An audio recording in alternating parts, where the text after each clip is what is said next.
Bismillahirrahmanirrahim. Assalamualaikum warahmatullahi wabarakatuh.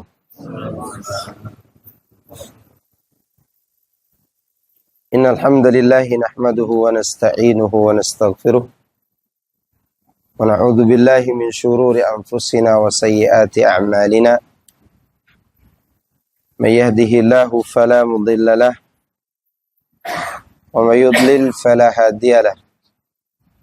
Wa asyhadu an la ilaha illallah wahdahu la syarika lah wa asyhadu anna Muhammadan abduhu wa rasuluhu sallallahu alaihi wa ala alihi wa sahbihi ajma'in wa sallama tasliman katsira amma ba'du.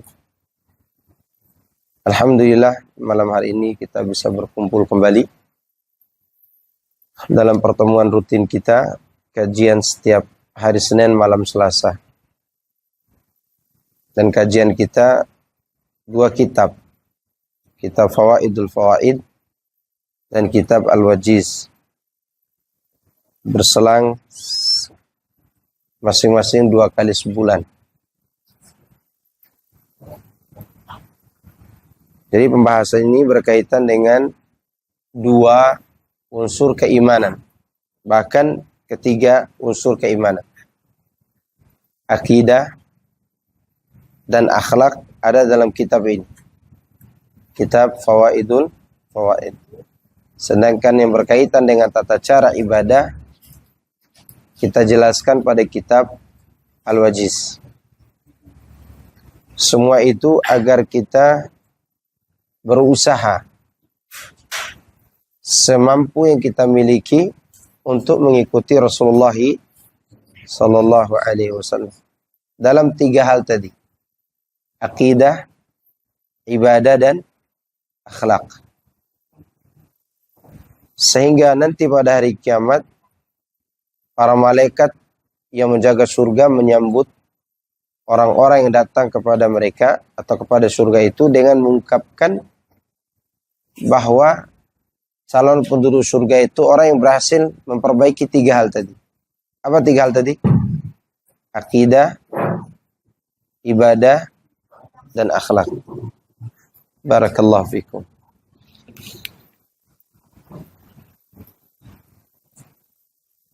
Jadi itulah 3 perkara yang perlu kita jaga. Allah berfirman ketika penduduk surga hadir di depan pintu surga, kata Allah Azza wa Jalla, wasiqal ladzina taqaw rabbahum ilal jannati zumara hatta idza ja'uha wa futihat abwabuha wa qala lahum khazanatuha salamun alaikum tibtum fadkhuluha khalidin. Nanti pada hari kiamat orang-orang bertakwa digiring ke surga berkelompok-kelompok, sehingga apabila mereka telah sampai di pintu surga dan pintu surga itu terbuka, penjaga surga mengatakan, salamun alaikum, kesejahteraan atas kalian.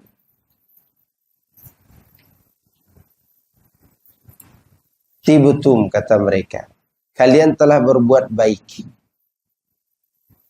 Di antara penafsiran kalimat tibtum ini artinya, kata Syekh Sa'di, ucapan mereka, perbuatan mereka, dan keyakinan mereka telah sempurna, telah baik. Disebutkan oleh beliau di dalam kitabnya yang lain, yaitu Kitabul Iman wa Usuluhu, 3 perkara yang kita sebutkan tadi, itu akidah, ibadah, dan akhlak, telah mereka perbaiki. Sehingga penghuni surga atau penjaga surga menyambut mereka dengan kalimat tadi. Dan alhamdulillah setiap malam Selasa kita membahas 3 hal itu, agar kita mendapatkan keselamatan di dunia dan di akhirat. Karena banyak manusia semangat beribadah, tetapi mereka tidak mengacu pada cara beribadahnya Rasulullah sallallahu alaihi wasallam. Dan mereka mengklaim mereka cinta kepada Nabi. Ya, mudah-mudahan dengan cintanya itu Allah memberikan ampunan kepada mereka. Tapi kita tidak berbicara itu. Kita berbicara tentang melaksanakan ibadah di dalam mewujudkan cinta kepada Nabi sallallahu alaihi wasallam. Seperti yang dilakukan bulan-bulan ini namanya bulan apa menurut orang? Bulan Maulid. Dan bulan Maulidnya berbulan-bulan. Ya. Bukan hanya di Rabiul Awal. Mereka melakukan Maulid sana, Maulid sini. Dengan ungkapan cinta kepada Nabi sallallahu alaihi wasallam. Kemudian mereka melontarkan syubhat. Sampai Abu Lahab pun dapat pujian dari mereka. Yang penting melegalkan apa? Maulid. Abu Lahab itu dikatakan diringankan azabnya di dalam kubur gara-gara gembira dengan kelahiran Rasulullah SAW. Iya, semua orang gembira dengan kelahiran Nabi, bukan hanya Abu Lahab. Bukan hanya Abu Lahab. Bahkan Abu Jahal sekalipun, sampai Nabi sudah diutus sebagai Rasul, dia masih mengakui Nabi itu orang baik, orang jujur. Cuma dia tidak mau terima aja syariatnya. Kalau dikatakan Abu Lahab, dia dapat keringanan, dari mana dalil? Gak ada dalil yang jelas. Abu Lahab itu dilaknat oleh Allah semasa dia hidup. Manusia yang tidak diberi kesempatan untuk bertobat, siapa? Abu Lahab. Hampir mirip seperti iblis. Karena orang sekelas Fir'aun masih diberi kesempatan. Kata Allah melalui lisan Nabi Musa, "Faqul hal laka ila an tazakka." Kepada siapa Allah katakan itu? Kepada Fir'aun. Fir'aun ditawarkan untuk bertaubat. Tapi tidak Allah tawarkan itu kepada Abu Lahab. Tidak pernah ayat yang Allah tawarkan ke Abu Lahab, "Faqul hal laka ila an tazakka." Tidak ada. Abu Lahab semenjak dia tunjukkan tangannya kepada Nabi di saat Nabi berkhutbah di atas bukit Safa, kata Abu Lahab, "Tabban laka ya Muhammad sa'iral yaum." Dia tunjuk begini. Maka gara-gara kalimat tabban laka yang dia ucapkan, celaka engkau sepanjang hari wahai Muhammad. Dia katakan begitu sambil nunjuk. Apa kata Allah? Tabbat yada abi lahabi wa tabb. Sampai akhir ayat, sampai akhir surat. Abu Lahab itu dicap neraka. Dicap apa? Neraka. Itu menunjukkan Allah sudah putus baginya apa? Pintu taubat. Gimana dia bisa diringan dan kuburannya? Mereka hanya ingin melegalkan maulid Nabi tapi membela Abu Lahab. Udah tinggalin Abu Lahab itu. Kalau mau maulid Nabi, maulid aja. Kami doakan semoga Allah ampuni kalian. Tapi jangan bawa Abu Lahab yang durhaka ini. Orang yang dilaknat oleh Allah. Sekeluarga dilaknat oleh Allah. Sampai anaknya dicincang-cincang singa ketika berangkat ke Syam. Jadi orang-orang di Syam itu lagi, pedagang Arab ini ke Syam. Dan anaknya Abu Lahab ini, dia yakin dengan doa Nabi. Karena dia menyiksa Nabi, mertuanya deh. Ini menantu Nabi, mantan menantu lah kalau bahasa kita. Tapi tidak ada kan mantan menantu. Ya. Dia menyiksa Nabi dan Nabi berdoa keburukan untuk. Sehingga ketika dia berdagang, ketika tidur di malam hari, dia ditidurkan di kemah yang di tengah, dikelilingi oleh orang banyak. Tidur dia di situ. Malam itu terdengar ngaungan, semacam ngaungan singa. Ajibnya, dia yang dihabisi oleh binatang itu, padahal dia di tengah. Tidak ada orang yang dihabisi selain itu. Itu yang diringankan di dalam kubur. Sampai anak-anaknya pun ikut terlaknat. Ya. Ini adalah merupakan ungkapan orang-orang yang memaksakan dalil. Karena sudah tidak ada dalil lagi untuk membenarkan maulid Nabi. Gak ada dalil sama sekali. Mau mereka pakai Senin Kamis, puasa hari Senin. Nabi puasa gara-gara kelahirannya. Terbantahkan juga dengan puasa itu. Karena puasa mengharamkan perayaan. Kalau Anda melakukan perayaan, diharamkan puasa. Maka tidak boleh puasa di waktu hari raya. Dan tidak boleh berhari raya kalau lagi puasa. Ketika mereka merayakan Maulid Nabi dengan dalil hari Senin, justru itu dari membantah. Karena Nabi berpuasa. Kalau Anda mau merayakan, puasa saja.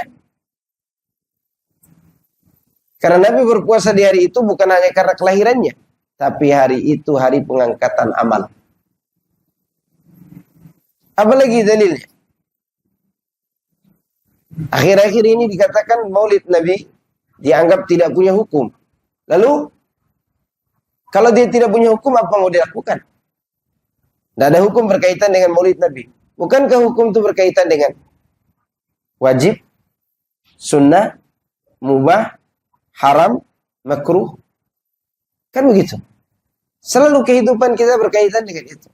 Mau urusan agama, urusan dunia, itu berkaitan dengan 5 hukum. Kalau tidak ada hukumnya, kenapa dilakukan? Ya, apalagi dalilnya? Tidak ada dalil. Ya. Akhirnya apa dikatakan mereka? Kalau begitu kalian semua bid'ah. Nah, berarti dia menyalahkan kita untuk membenarkan apa? Bid'ahnya. Senjata pamungkasnya apa? Dia menyalahkan orang lain untuk membenarkan apa? Kesalahannya. Dikatakan kita pakai mic ini bid'ah, ini pakai kamera bid'ah. Oke. Mau tahu jawabannya? Kenapa Nabi tidak gunakan ini? Maulid ada nggak pada saat itu? Ada. Maulid, Nabi lahir pada, emangnya Nabi lahir sekarang? Nabi lahir pada masa itu. Orang yang mencintai Nabi ada nggak waktu itu? Sahabat. Ada yang meragukan cinta para sahabat. Jamaah yang akan merayakannya ada nggak waktu itu? Ada. Banyak. Jamaah yang merayakan ada. Maulid mereka tahu. Perhatikan. Cinta ada pada diri mereka. Dan betul-betul cinta mereka kepada Nabi. Kalau mereka merayakan. Ada nggak penghalang? Nggak ada. Perhatikan. Seandainya mereka melakukannya, tidak ada penghalang. Jamaahnya ada? Ada. Maulid? Ada. Tapi kenapa ditinggalkan? Itu jadi pertanyaan. Kenapa ditinggalkan sesuatu yang tawarannya ada waktu itu untuk dilaksanakan? Itu menunjukkan perkara tersebut tidak diridhoi oleh Allah. Oke? Sekarang kita main mic, mobil, motor. Ya. Kenapa Nabi tidak menggunakan motor? Karena memang belum ada. Wajar.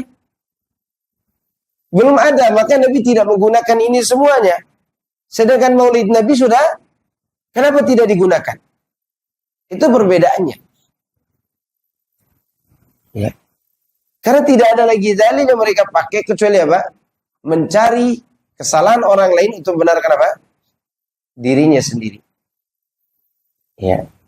Jadi orang-orang ini akhirnya juga punya sifat keibuan. Tahu sifat keibuan? Apa sifat keibuan? Hah? Salah. Apa sifat ibu-ibu? Tapi bukan ibu-ibu pengajian ya. Tidak tahu kalau istri antum. Mencari kesalahan suami untuk membenarkan kesalahannya sendiri. Paham nggak? Ini yang tertawa kayaknya pengalaman. Begitu nih gaya-gayanya tokoh bid'ah ini. Dia cari kesalahan orang untuk membenarkan apa? Bid'ahnya sendiri. Sehingga dia katakan, jangan naik mobil lagi, naik onta aja. Atau naik kuda, kata mereka begitu. Apa kaitannya? Nabi tidak menggunakan mobil karena memang tidak ada. Seandainya waktu itu ada mic, Nabi gunakan atau tidak? Gunakan. Kenapa? Karena dia waktu menyampaikan khutbah di Hajjatul Wada, dia butuh penyampai di tengah. Kemudian penyampai di belakang supaya khutbahnya tersebar. Demikian juga ahli hadis setelahnya. Para ulama setelahnya kalau menyampaikan sesuatu, haddatsana fulan, nanti di tengah ada yang menyampaikan haddatsana fulan. Berarti ada corongnya enggak? Cuman waktu itu corongnya sangat manual. Bukan manual lagi, sangat manual. Nah, sekarang butuh enggak orang dengan itu? Enggak butuh, karena sudah ada. Jelas sampai sini? Ya, supaya antum tidak ditipu lagi oleh tokoh agama. Ya, doktrin apa? Cinta kepada Nabi. Emang para sahabat kurang cintanya kepada Nabi Sallallahu Alaihi Wasallam. Mereka orang yang sangat cinta kepada Nabi. Bahkan kata Sa'ad bin Mu'adz, ketika Nabi meragukan bantuan mereka waktu perang Badar, karena Nabi SAW dibantu oleh para Ansor kalau masih di dalam kota Madinah. Ini Badar udah keluar nih. Udah keluar kota Madinah kalau di Badar. Ya. Ada 2 jam lah dari kota Madinah itu pakai bis ke Badar itu. Ya, lumayan jauh. Ya. Itu pakai bis. Dulu pakai kuda gimana? Waktu perang Badar itu, saking cintanya para sahabat kepada Nabi. Besok perang nih. Sorenya terjadi diskusi antara Nabi dan para sahabat. Selesai orang muhajirin mengungkapkan kami akan berperang bersamamu. Lalu Nabi mengatakan lagi, ya ayuhan nas, wahai manusia, bagaimana pendapat kalian? Apa besok kita perang? Orang Ansor heran. Ya Rasulullah, kata Sa'ad bin Mu'adz, apakah engkau mengira kami akan menolong engkau pada saat di dalam kota Madinah saja? Seperti yang kami sampaikan kepadamu. Lalu di luar kota Madinah kami biarkan engkau begitu saja? Enggak. Andai kata kau suruh kami pergi ke timur bumi atau barat bumi, kami ikuti. Jika kau suruh kami masuk ke dasar laut, kami akan masuki. Besok berperanglah bersama kami. Kami tidak akan berkata seperti perkataan kaum Nabi Musa yang mengatakan, idhab anta wa rabbuka wa nahnu hahuna qa'idun. Pergi engkau bersama Tuhan, wahai Musa, kami duduk di sini saja, kata Bani Israel. Dan kami tidak akan seperti itu, kata para sahabat. Kemudian Sa'ad bin Mu'adz mengatakan, di atas bukit itu, aku buatkan tenda untukmu ya Rasulullah. Agar malam ini engkau bisa bermunajat kepada Tuhanmu. Di samping tenda itu akan ada seekor kuda.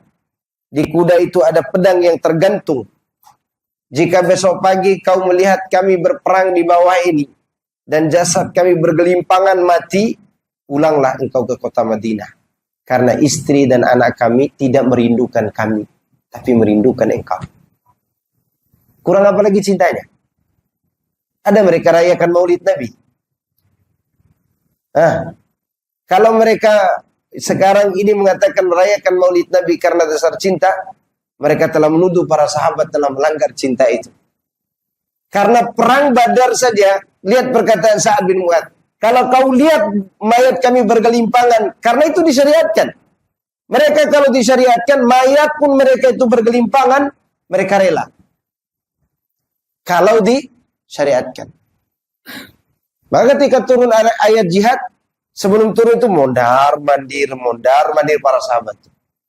Dari rumah mereka ke rumah Nabi. Mondar mandir. Apa yang mereka cari? Mereka nunggu sudah turun ayat jihad ya Rasul. Karena kalau belum turun ayat jihad, Nabi tidak akan bertindak. Dia tidak akan bertindak kecuali dengan apa? Wahyu. Itu yang mereka takutkan. Begitu turun ayat jihad, udah enggak takut lagi mereka. Seharusnya kita takut disuruh jihad, ya enggak? Sahabat enggak. Sahabat tidak.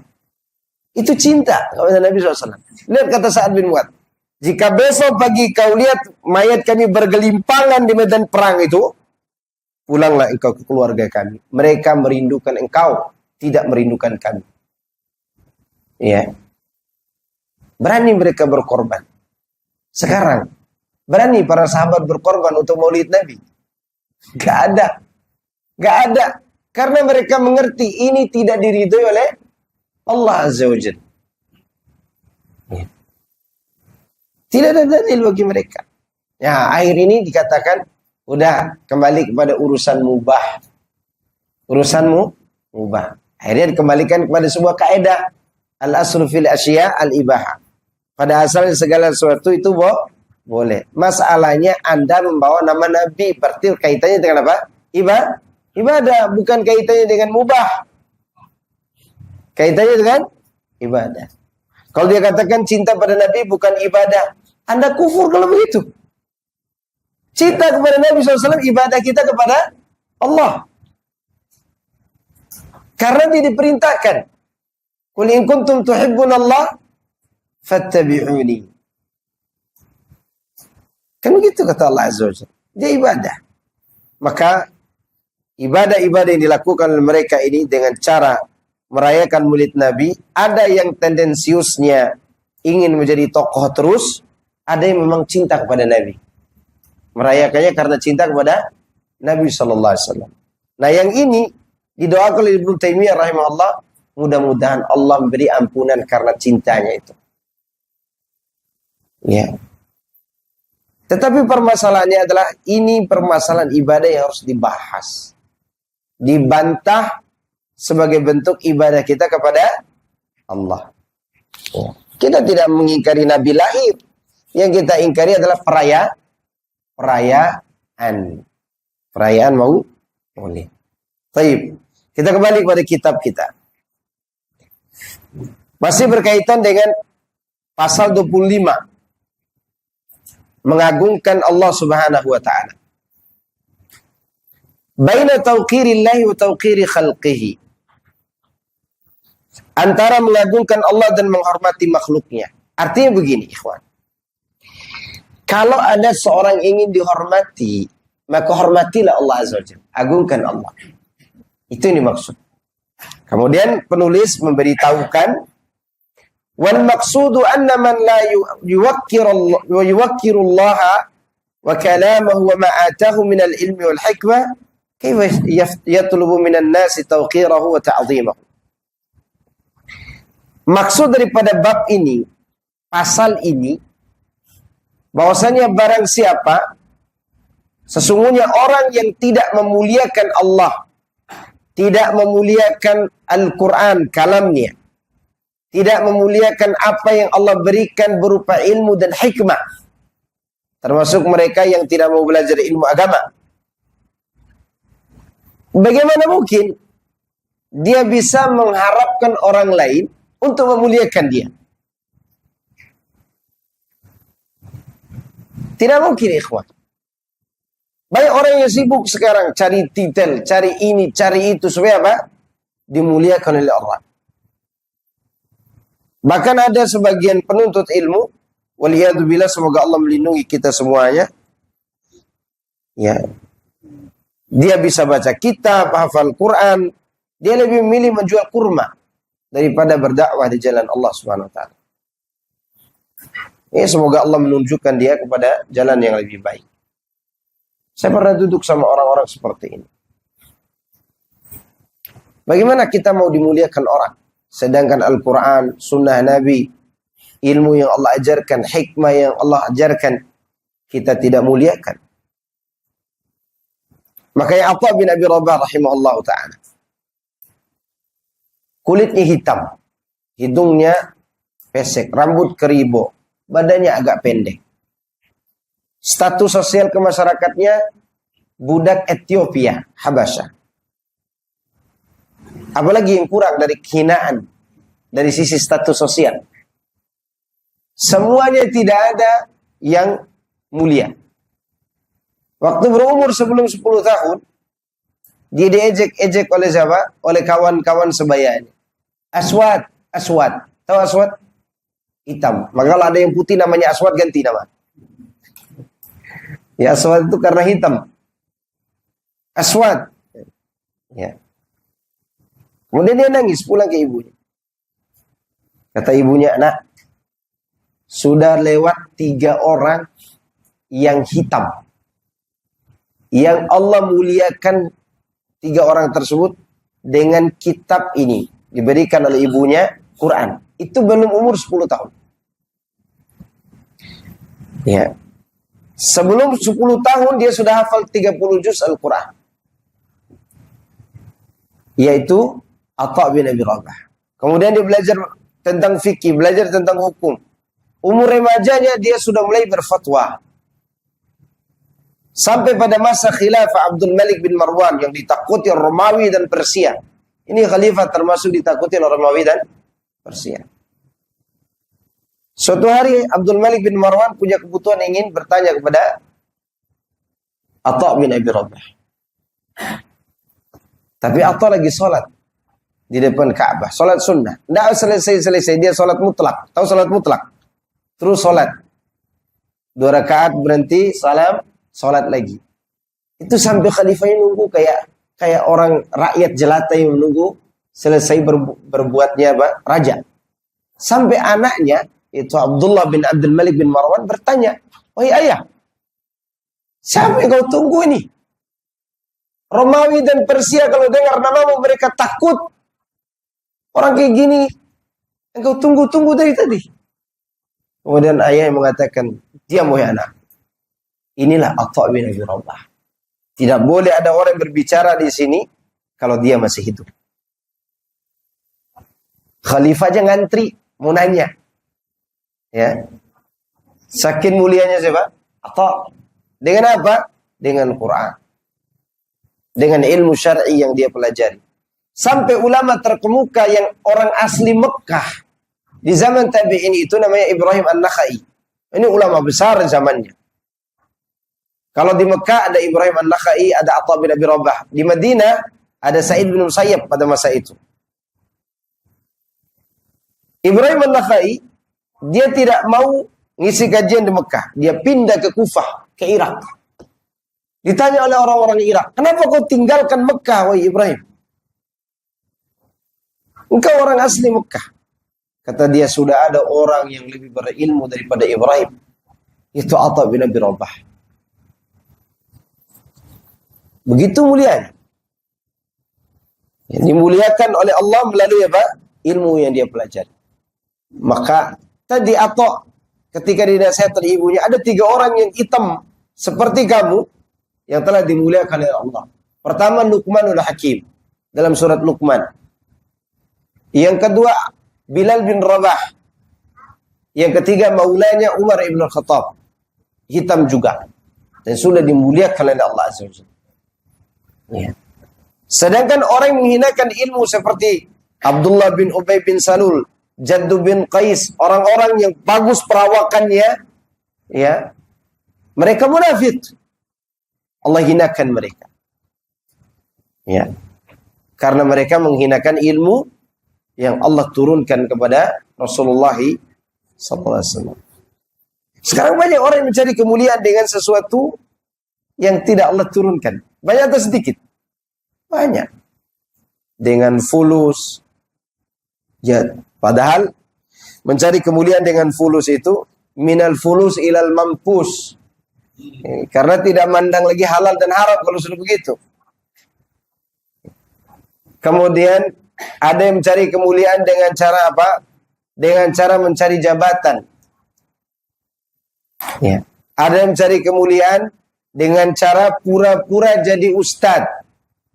Ustadz 500.000. Karena jubah udah 400 harganya. Peci yang mahal 100.000. Jadilah ustadz 500.000. Dia ingin melihat yang itu, ketahuan juga. Ketika disuruh baca Quran, bacanya salah-salah. Contoh siapa? Bahar bin Smith. Ya, apa mulianya? Nggak ada mulianya. Ini menunjukkan bahwa semua yang mencari kemuliaan bukan dengan ilmu Allah tidak akan dimuliakan oleh Allah Subhanahu wa ta'ala. Wal Quran wal ilmu wa kalamur rasuli silatun minal haqqi wa tanbihatun wa rawadi'u wa zawajiru waridatun ilaika. Al-Quran dan ilmu serta ucapan Rasulullah SAW adalah jalan penghubung kepada kebenaran.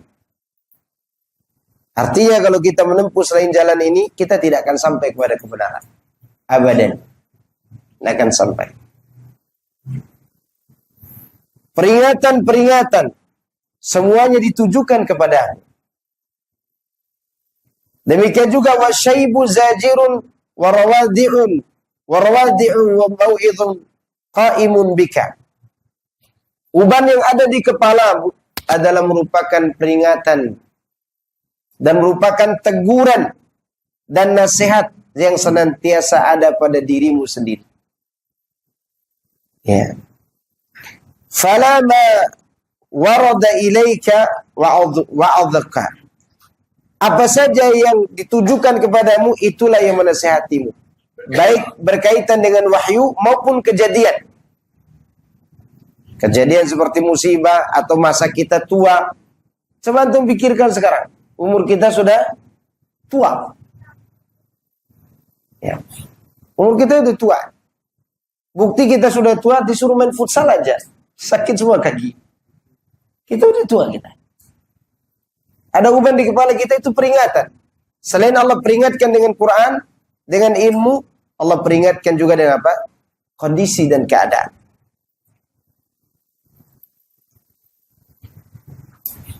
Wala ma qama bika nasahaka. Apa yang membuat apa yang ada pada dirimu tidak menasihatimu? Wa ma'a hadza tatlubu tawqirat wa ta'zima min ghairika. Semua yang menasihatimu itu tidak berefek pada dirimu, bagaimana mungkin kau mencari kemuliaan dan pengagungan kepada selain dirimu, kepada orang lain? Fa anta kamusabin lam tu'athir fihi musibatuhu wa'dhan wa inzijaran. Engkau itu seperti orang yang terkena musibah, tapi musibahnya tidak memberi bekas dan pelajaran apapun, baik berupa nasihat maupun peringatan. Ada orang diberi musibah, dikasih musibah oleh Allah, dianggap biasa aja. Kenapa dia tidak jadikan sebagai nasihat dan peringatan? Ya. Saya dapat info dari salah seorang ibu-ibu, ya. Jadi suami ini suka berbuat kasar sama istrinya. Suka buat kasar, bahkan dia pukul istrinya. Tadi istrinya masih menghormati dia. Keluar kata-kata kasar yang mencela orang tua istrinya. Istrinya tidak hormat sama dia gara-gara itu. Sebelumnya dipukul pun istrinya masih hormat sama dia. Tapi ketika keluar kata-kata buruk dari mulutnya, istri tidak hormat. Setelah dia keluarkan kata-kata buruk itu, apa kata istrinya? Karena kesal ya. Semoga kau keluar rumah kena musibah. Betul. Dia tabrak kambing. Pulang nangis dia. Istriku, aku sakit. Jangan doakan keburukan buat diriku. Besoknya pukul istri lagi. Kejadian kemarin kenapa dia tidak jadi kenapa? Pelajaran. Ini musibah pelajaran, ikhwan. Ini buat teman-teman yang kesal sama istrinya di rumah. Itu memang dia bikin kesal. Tapi tidak harus zalimi. Sedikit saya kasih nasihat. Itu wanita. Ini sebelum ditahu oleh ibu-ibu kita untuk laki-laki. Ada ibu-ibu di belakang? Ada. Itu wanita. Memang segitu gayanya. Kalau kita menzalimi dia gara-gara itu dia berdoa habislah kita. Ya. Saya pernah tanya kepada salah seorang ustadz. Ini pertanyaan kocak. Ustadz, antum kan ustadz kepada sunnah dan sudah lama berdakwah dan umur antum lumayan. Jauh lebih tua daripada kami ini. Kenapa antum tidak poligami? Itu pertanyaan anak kepada ustadz tersebut. Apa kata dia? Saya bukan tidak mau, Ustadz Mashkur. Tapi mungkin doa istri saya lebih diijabah oleh Allah, kata dia. Karena anak kasih uang belanjanya kurang. Kan? Bisa saja. Lebih terijabah oleh Allah Azza wa Jalla. Tidak takut kita.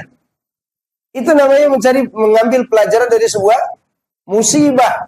Jangan seperti orang dikasih musibah, dia tidak mengambil pelajaran dari itu. Dia anggap biasa. Di kantor dia dimarahi bos. Ya. Di jalan dia menatap wanita-wanita yang cantik. Mulai dari rambutnya merah sampai ungu. Begitu dia tengok ada kumisnya. Bencong. Ya. Lalu pulang ke rumah ada masalah dengan istrinya, seharusnya dia menjadi pelajaran. Oh, di jalan banyak dosa. Saya harus beristighfar, minta ampun kepada Allah. Bukannya kita ngambek. Kan itu para sahabat dulu. Jadi seorang mukmin itu dia ingin dimuliakan, ambil pelajaran dari semua kejadian. Selain daripada yang ada dalam Al-Quran dan Sunnah Nabi SAW. Ini sekaligus untuk yang belum menikah. Ya. Nanti kalau antum temukan kekurangan pasangan antum, anggap saja itu sebagai tebusan dosa kita yang kita lupakan di masa lalu. Itu cara orang baik dalam mengambil apa? Pelajaran hidup. Ya. Tetapi orang ini semua yang ada dari Al-Quran, Sunnah, tidak ada efek sama sekali pada kehidupannya. Tidak ada efek. Dia seperti seorang dikasih musibah, tidak ada bekas musibah itu sebagai bentuk nasihat atau peringatan. Wa huwa yatlubu min ghairi an yatta'idha wa yanzajira bin nadhari ila musabihi. Dia ingin orang lain mengambil pelajaran dan nasihat serta peringatan dengan melihat pada musibah dia. Dia ingin orang lain, nih lihat aku nih kena musibah. Ambil pelajaran. Dianya sendiri? Tidak. Seperti itulah orang yang tidak mengambil nasihat dengan semua kejadian yang Allah berikan. Atau fadarbu lam yu'athir fihi zajran. Pukulan orang pun tidak beri bekas pada dirinya sebagai bentuk peringatan. Ada orang mencuri, dipotong tangannya, seharusnya apa? Taubat. Dipotong tangannya semakin buruk.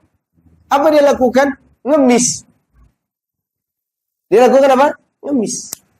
Mengemis itu baik nggak? Nggak baik. Seharusnya dipotong tangannya, dia mengambil pelajaran hidup bahwa saya telah pernah berbuat salah. Ya. Wa yuridul insijar mimman nadhara ila darbihi. Dia ingin orang lain mendapat peringatan dengan cara melihat pada pukulan yang dikenakan kepadanya. Ya, atau hukuman yang dikenakan kepadanya. Inilah kondisi orang-orang yang tidak mengambil pelajaran hidup dari dua cara Allah menasihati. Allah menasihati kita dengan dua cara. Wahyu dan kejadian. Wahyu dan kejadian. Kalau dua peringatan ini tidak berefek, maka apa yang akan Allah lakukan kepada hamba itu? Diberikan kemudahan hidup. Yang kemudian diazab sekonyong-konyongnya. Contoh Firaun. Firaun didatangkan ayat, didatangkan mukjizat. Mukjizat Nabi Musa yang begitu jelas tidak memberi efek. Didatangkanlah musibah. Kok banyaknya kata darah, ya, tersebar di mana-mana, belalang dan seterusnya. Yang memakan apa? Tumbuh-tumbuhan mereka. Firaun dia meminta kepada Musa untuk menghentikan semua itu. Ternyata begitu berhenti, apa yang terjadi? Tetap lakukan lagi. Allah beri dia keluasan rezeki. Sampai pada masanya dia ikut serta dalam pengejaran siapa? Musa dan Nabi Musa alaihissalam dan Bani Israel. Sekarang pertanyaan, Firaun itu siapa? Raja. Bisa nggak dia suruh orang kalian kejar Musa dengan Bani Israel? Bisa nggak? Bisa nggak dia duduk di atas singgasananya dikipas oleh aww cantiknya itu? Bisa. Tapi kenapa dia ikut serta dalam pengejaran itu? Kena debu. Ya kan? Dia dibawa oleh kuda. Perjalanan yang tidak dekat sampai ke Laut Merah. Kok dia bisa ikut? Itu disebut diadab dengan cara tiba-tiba, di luar dugaannya. Karena dalam pikirannya nggak akan lolos Musa dengan Bani Israel. Di depan itu ada Laut Merah. Ya, maka dia mati. Demikian juga kaum Ad. Kaum Samud, kaum Imlaq, kaum Judais.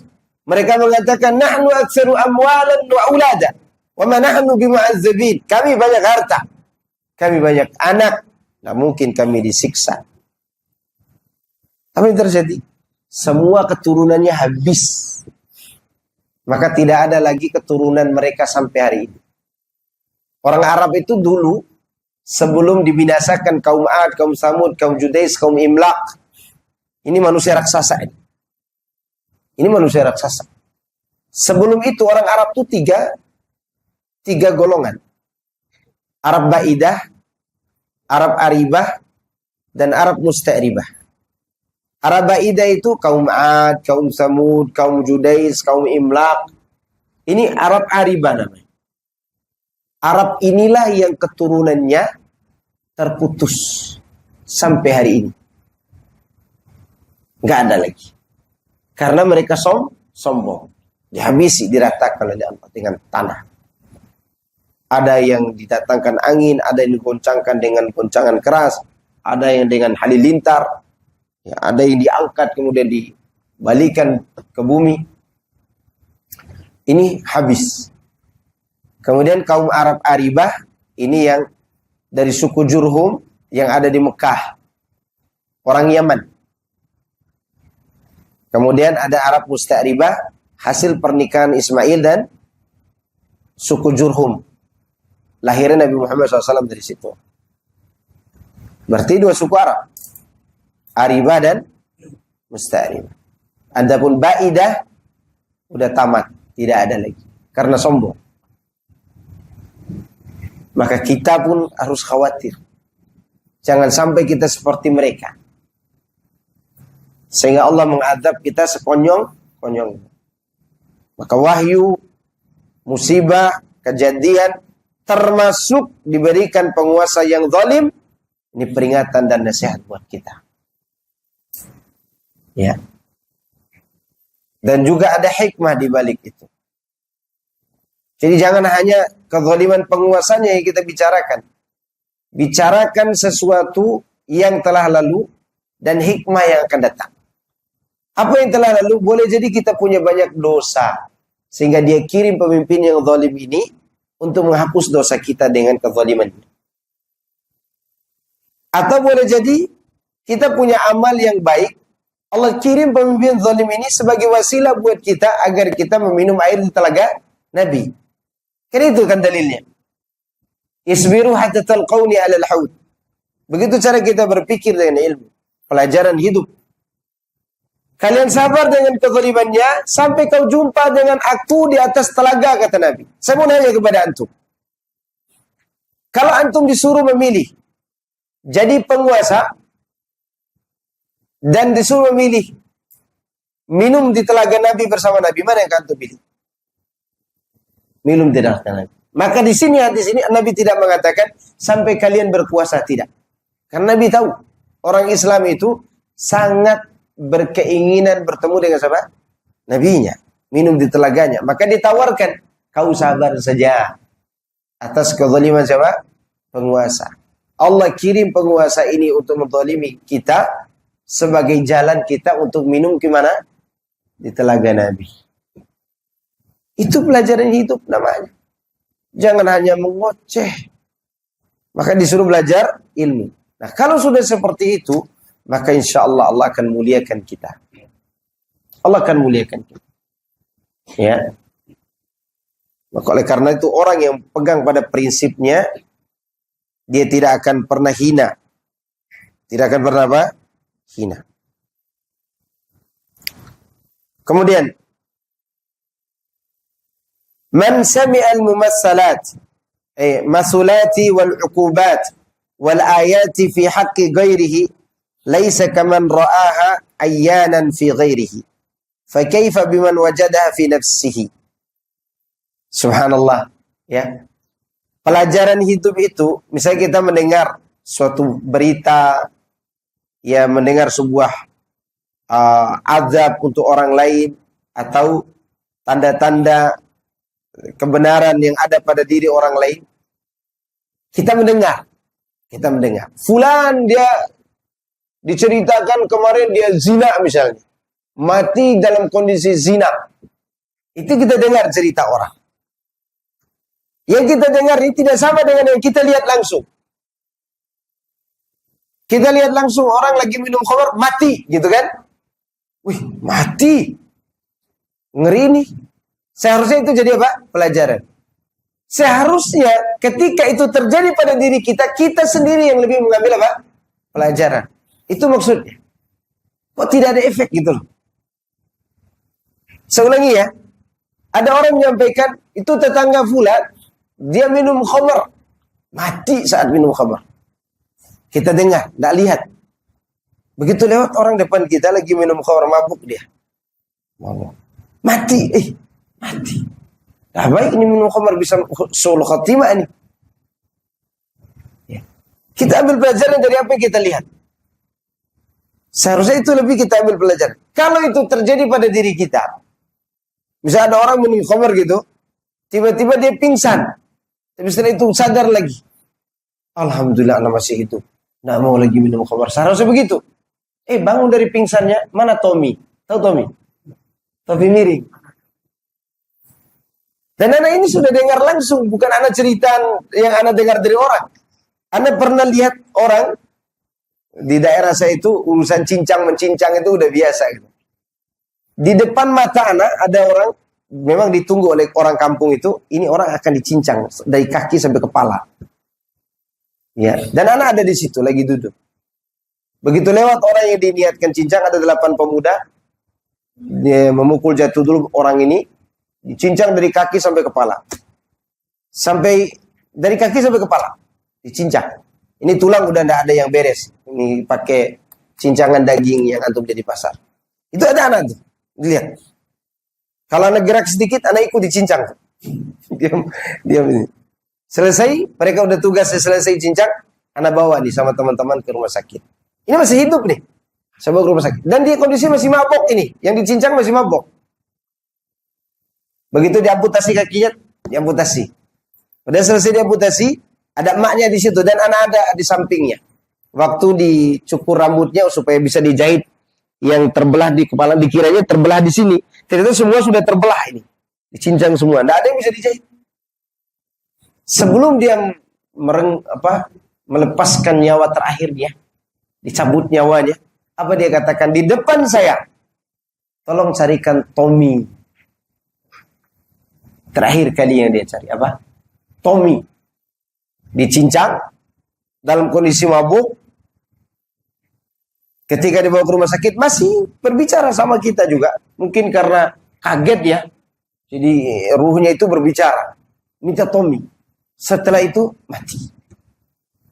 Mati. Ya. Dan itu di depan mata anak. Itu kondisi kejadian benar. Ada orang kayak gitu, ada. Seharusnya dia mengambil pelajaran setelah dicincang. Apa harus dia lakukan? Berusaha bersyahadat. Mengucapkan kalimat-kalimat yang baik. Tidak. Nah ini ada orang seperti itu. Maka disebutkan Ibnu Qayyim ini. Pasti sesuatu yang sudah terjadi di zamannya. Dan di zaman kita juga terjadi. Ini kondisi dan keadaan. Maka oleh karena itu orang yang terkena kejadian itu sendiri. Seharusnya lebih bisa mengambil pelajaran. Anak lihat antum beruban. Wah, udah tua antum. Anak seharusnya bisa ngambil pelajaran. Anak akan seperti antum nanti. Seharusnya begitu. Anak cuma lihat aja. Begitu lihat orang tua, dibully lagi. Wah, dasar keriput gitu kan. Nggak ngambil pelajaran. Begitu dia punya uban, nggak ngambil pelajaran juga. Gimana dia bisa ngambil pelajaran kepada orang lain? Faham nggak sampai di sini? Ini maksudnya. Tidak ada kemuliaan orang seperti ini. Maka Allah katakan sanurihim ayatina fil afaqi wa fi anfusihim. Kami akan memperlihatkan kepada mereka tanda-tanda kebesaran kami di penjuru-penjuru langit dan pada diri mereka. Artinya Allah berikan pelajaran pada diri kita. Begitu cara kita mengarungi kehidupan ini. Dan dengan itulah kita akan jauh dari keburukan dan Allah akan muliakan kita. Fa'ayatuhu fil afaqi masmu'atun ma'lumah wa ayatuhu fil nafsi mashhudatun mar'iyatun. Fa'iyadan billahi minal khidlan. Kata beliau di sini, tanda-tanda kebesaran Allah di ufuk itu didengar dan diketahui dengan ilmu. Sedangkan ayat-ayat yang ada pada diri seseorang disaksikan dengan mata kepala. Kenapa ada diambil pelajaran gitu maksudnya? Semoga Allah melindungi kita dari kehinaan, kata beliau. Allah mengatakan, innal ladzina haqqat alaihim kalimatu rabbika la yu'minun walau ja'atuhum kullu ayatin hatta yarawul adzabal alim.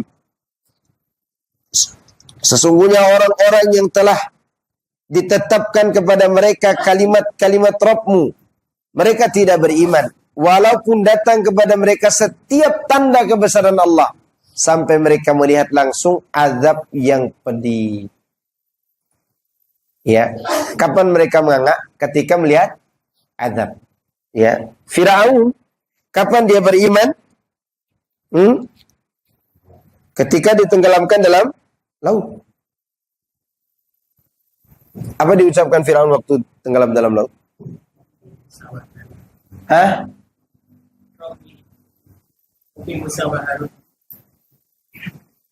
Nah, itu perkataan tukang sihir. Ya Rabbi Musa wa Harun. Itu perkataan tukang sihir. Apa perkataan Firaun? Amantu annahu la ilaha illa alladhi amanat bihi banu Israel. Aku beriman tidak ada yang berhak diibadahi dengan benar kecuali yang diimani oleh Bani Israel. Bermanfaatkah? Tidak. Untuk menyelamatkannya tidak bermanfaat. Tapi menyelamatkan jasanya Allah tetap berikan manfaat. Kan jasanya selamat. Kata para ulama, itu efek percikan daripada efek tauhid yang dia ucapkan meskipun tidak berguna untuknya di akhirat. Lihat. Ya, dan tidak berguna untuk akhirat.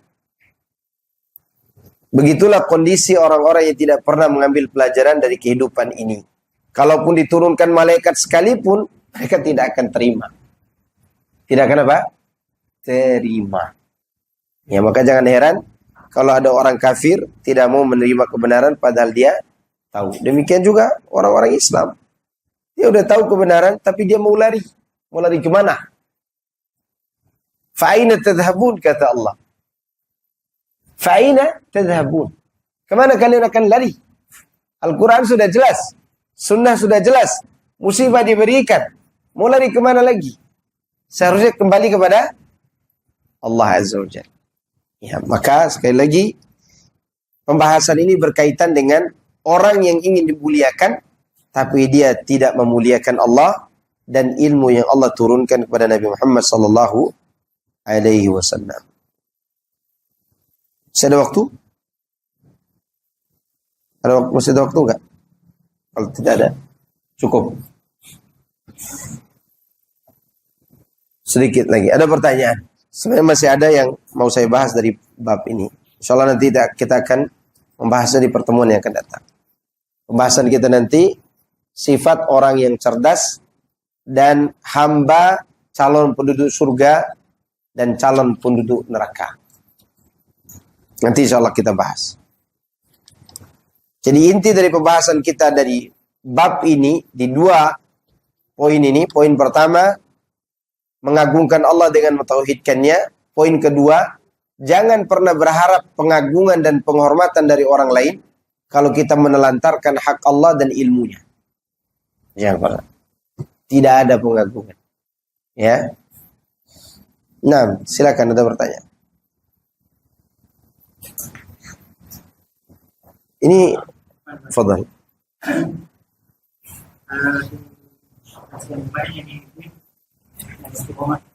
Oh, antum hadir. Ya.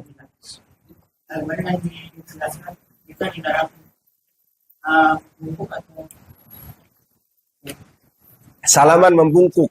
Ini tolong teman-teman kalau salaman jangan membungkuk ya. Kalau sekedar mengangguk, kalau bertemu. Mengangguk begini. Ya sebenarnya tidak masalah juga. Tapi jangan dibiasakan juga. Karena kebiasaan begini nih, kebiasaan siapa? Ingat nggak pelajaran? Hah? Yahudi. Yahudi itu kenapa dinamakan Yahudi? Ada dua sebab. Pertama, pada nasabnya. Bapaknya bernama Yahuda, anaknya Nabi Yakub. Yang kedua, karena kebiasaan mereka. Kalau beribadah dengan baca kitab, mereka beginikan kepala. Ini namanya tahawwada yatahawwad. Ya, tahawwada yatahawwad. Maka dinamakanlah dia Yahudi. Kalau ngangguknya gitu aja, mungkin tidak masalah. Tapi kalau ngangguknya, ini namanya joget namanya. Joget. Menghormati orang biasa aja. Nanti kalau salaman sama Ustadz, ya biasa aja salam. Nggak usah nundukin. Karena kan kita mau ruku, kita hanya untuk Allah Azza wa Jalla. Yang bilang, oh, saya sombong. Nggak juga, biarkan mereka bilang songong. Yang penting kita tetap sopan. Kalau antum gara-gara itu dibilang songong, kasih paha ayam. Ya, karena yang menundukkan kepala itu belum tentu memberi paha ayam kepada dia. Dan ana mau cerita pengalaman dikit tentang hal-hal kebiasaan yang ana tidak lakukan di daerah ana. Ana punya paman itu keras orangnya. Ya namanya orang sana gitu. Dadinya sepakat dengan bapak anak. Kalau anak membawa kesesatan, mereka berdua akan memotong leher anak. Atau memotong tubuh anak. Orang sana kalau udah mau gitu, yang ngeri-ngeri basah gitu. Betul, anak hampir dipotong pakai celurit waktu itu. Tapi ibu anak yang menyelamatkan, alhamdulillah. Ya. Sedangkan paman anak ini tidak mau bicara sama anak udah lama gara-gara pengajian ini. Lama sekali. Bukan hanya tidak mau bicara. Dia sampai berencana angkat tombak. Apa yang kita lakukan? Dia punya anak banyak. Punya keponakan banyak. Dia lagi sakit. Tidak ada yang jenguk. Kita yang dari Jakarta ini yang jenguk dia. Kita dari sini jenguk. Ini jenguk. Istrinya tiba-tiba ngomong begini kepada anaknya, anak yang di rumahnya. Anaknya masih kecil lah, masih SMP. Nak, kata dia sama anaknya, istri paman ngomong, nak, nanti kalau kau sudah selesai sekolah, kau jadi aja teroris kayak Ustadz ini, kata.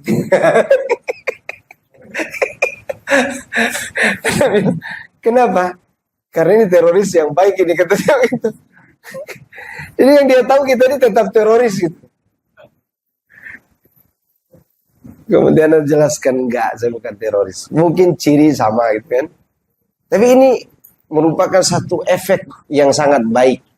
Ketika kita ya menemukan orang yang membuli kita gara-gara kebenaran ini, kasih sesuatu. Sesuatu yang tidak seperti biasanya orang kasih kepada dia. Misalnya antum lihat tidak pernah ada yang beri kepada dia dada bebek misalnya. Antum pergi beri bebek Madura itu. Kasih. Kasih setiap antum ketemu kasih. Mau makan apa kasih. Nanti dia sendiri akan membela kita. Akan membela kita. Ya. Tidak usah dengarkan kata orang. Kan gitu kata Allah dalam Al-Quran. Wala tuti'il kafirin wal munafiqin wada' adahum. Wa tawakkal ala Allah. Jangan kau taati keinginan orang kafir dan munafik.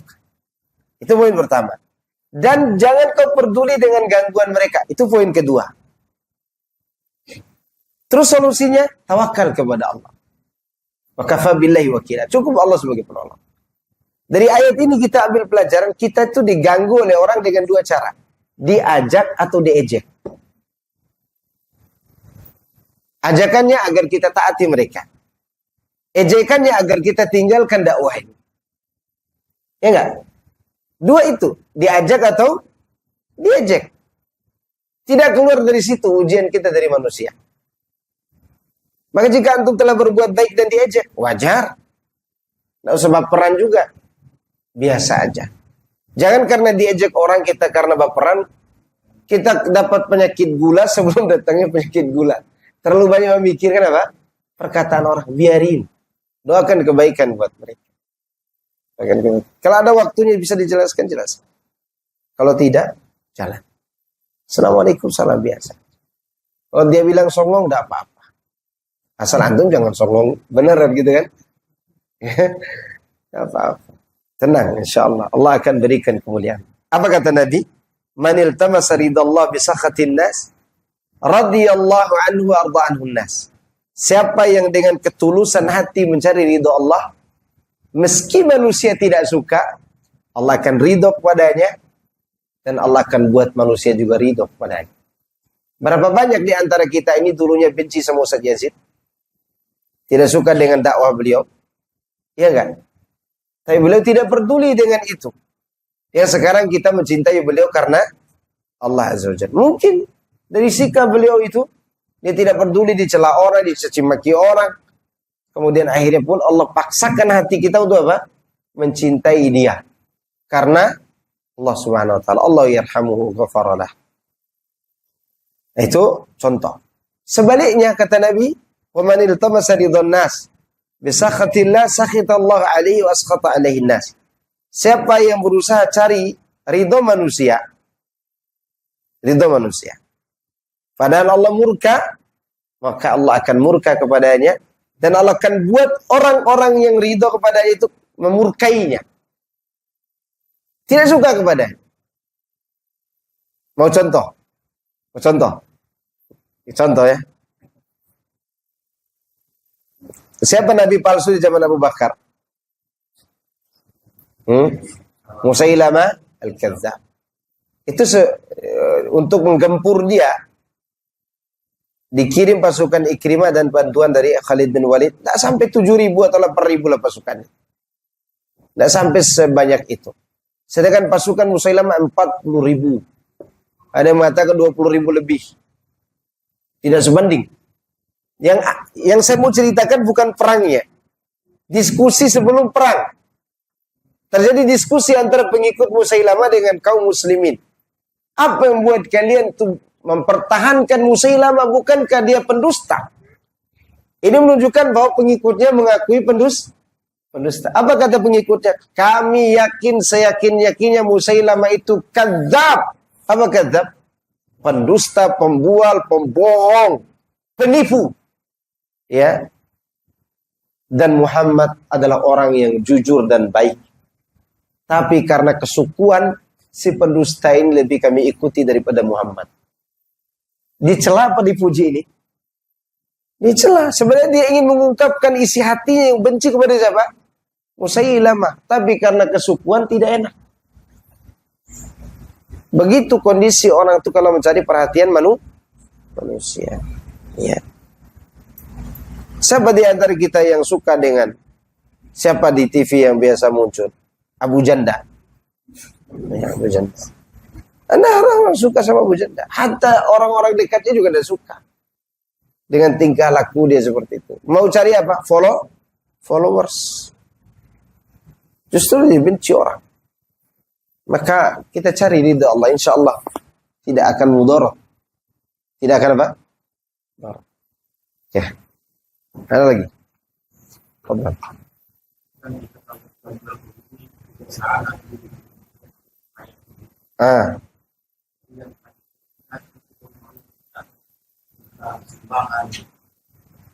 Terus dia tahu nggak antum Wahabi? Dia tahu nggak antum Salafi gitu? Lebih baik as-sarahatur raha. Lebih baik dalam kondisi saat ini kita berterus terang diri kita ini berbeda pendapat dengan mereka dalam urusan itu. Maaf Pak, saya berbeda pendapat tentang masalah ini. Wah, ente Wahabi ya? Nggak tahu juga Pak, memang begini. Oh, begitu aja.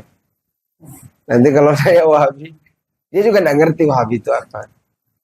Alhamdulillah kami di komplek juga begitu. Karena udah tahu kita nggak merayakan, nggak datang ke rumah yang minta-minta itu. Nah, kalaupun dia datang ke rumah minta untuk perayaan, caranya antum berikan uang 10.000 itu bukan untuk perayaan. Kasih tahu ke dia, ini uang 10.000 untuk anak ente ya. Bukan untuk perayaan nih, untuk anak ente di rumah. Paham gak kalimatnya? Anda yakin nih yang datang minta-minta ini juga tidak punya duit. Ya, kasih dia senang tuh. Oh, untuk anak saya, iya. Bukan untuk maulid. Proposal. Kalau begitu tolak. Ditolak. Kan boleh ditolak. Wajib nggak kata dia? Enggak. Enggak. Anak tetap tolak. Anak tidak mau kasih. Datang ke rumah anak jelaskan. Setelah anak jelaskan nangis. Maksudnya mereka pulang gitu. Tidak mau lagi dia datang. Hargai pendapat saya. Hargai pendapat saya. Saya tidak anukan itu. Maulid lagi. Karena tidak boleh wa ta'awanu al-ismi wa la ta'awanu 'ala al-ismi wal 'udwan. Tidak boleh. Saling bahu-bahu dalam perbuatan dosa dan permusuhan. Mana permusuhannya Pak Ustaz? Kan gitu pertanyaan. Allah yang mengatakan dalam Al-Quran, berpaling dari amal ibadah Rasulullah dan para sahabat, permusuhan namanya. Wa in tawallaw fa innahum fi shiqaq, fa innama hum fi shiqaq. Kalau mereka berpaling dari kebenaran itu, maka mereka sebenarnya dalam permusuhan yang nyata. Iya kan? Ini tidak usah dibantu. Lebih baik antum terus terang kepada mereka. Saya tidak sependapat dengan ini Pak gitu. Kan mereka udah tahu di media sosial. Orang merek kita dan antum ini sama-sama Wahabi kan? Sebenarnya mereka sengaja itu. Sengaja. Tidak usah diitaati. Ana sih tidak menganjurkan. Karena ancamannya keras. Kullu bidatin dhalalah. Wa kullu dhalalatin finnar. Antum tuh baru dimintai anak dijebak. Karena pernah dijebak sekali ngisi maulid. Dijebak betul-betul dijebak. Salah satu daerah di Kalisuren sana.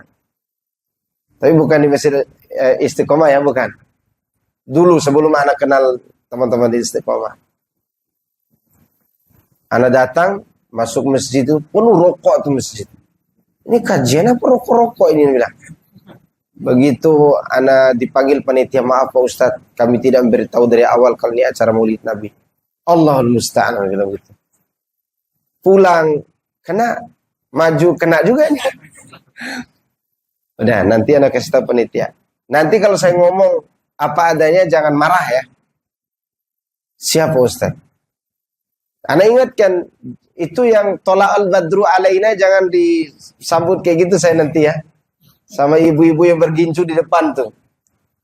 Gitu. Ternyata disambut juga. Anak bilang, Pak, itu tolong ditegur ibu-ibu yang tolak al-badru itu. Berhenti dia. Dirilah anak di atas itu. Dan anak berjibaku waktu itu. Antara anak diundang terus dalam kajian rutin yang benar, yang sesuai dengan anak jelaskan, atau anak tidak diundang lagi dan anak selamat dari perbuatan bid'ah. Anak jelaskan waktu itu dan anak berikan analogi kepada bapak-bapak dan ibu-ibu sekaligus. Ibu-ibu, udah berapa lama bapak-bapak ikut Maulid Nabi? Wah, udah sering Pak Ustadz, kata dia begitu kan ibu-ibu di bawah. Tuh bapak-bapak itu sering ke masjid nggak setelah Maulid Nabi? Sering mancing, kata ibu-ibu. Apa efek baiknya Nabi bilang gitu? Menghabiskan biaya saja kalau begitu kan? Bapak-bapak, ibu-ibu di rumah setelah Maulid Nabi taat sama bapak-bapak enggak? Enggak Pak Ustadz, ngomel aja mulu katanya. Apa efeknya kalau begitu? Enggak ada efeknya. Ya. Ini menunjukkan bahwa perbuatan ini tidak disyariatkan sama begitu. Terus panitia langsung begini dari bawah. 15 menit Pak Ustadz. Turun anak, setelah pulang. Tapi setelah itu anak diundang untuk kajian tauhidnya. Karena waktu itu kan jelaskan tentang tauhid juga. Setelah itu ibu-ibu pulang rumun. Ustadz tuh ngomong apa tadi ya? Tidak biasanya kayak gitu. Anda bilang kepada panitia, siapa suruh undang Anda? Insya Allah. Maka sejak itu anak selalu lihat waktu. Ini bulan apa yang Anda diundang nih? Anak terus terang tidak ngerti waktu itu ini bulan Maulid atau tidak itu. Ada pertanyaan cukup ya? Subhanakallahumma wa bihamdika asyhadu an la ilaha illa anta astaghfiruka wa atubu ilaik. Assalamualaikum warahmatullahi wabarakatuh.